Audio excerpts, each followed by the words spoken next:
Now that you have your image with your background, I went in and tweaked mine a little bit before making this video. Now you're going to add the text. I would recommend adding the text using word art, mainly because there's a lot more, you have a lot more control in word art. There's a little bit, you can play around with a few more things, while text box is more for big blocks of text. Well, word art is for smaller pieces of text that you can have a little bit more control over.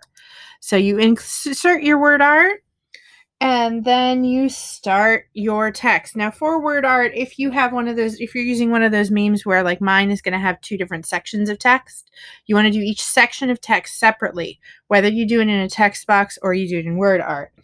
So mine is already a loner, ...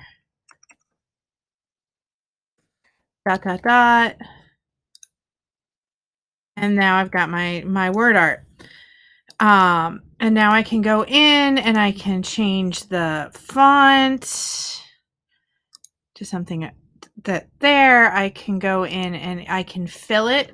I can fill it with a gradient. I can pick my color. I can pick a custom color. I can pick how transparent it is. I can pick whether it has a transparent, whether it has a line around it. And then I can insert word art.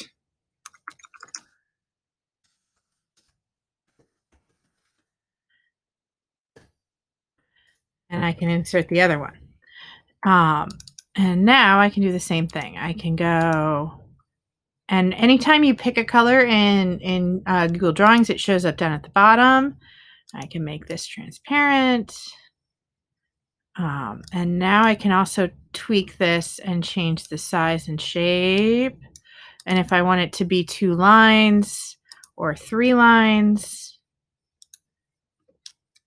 So if it says right down at the bottom, hit Shift Enter before social distancing. There we go. Now I got it in 3 lines. Now I can kind of tweak this.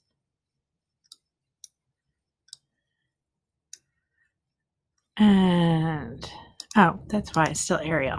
I'm going to make this impact.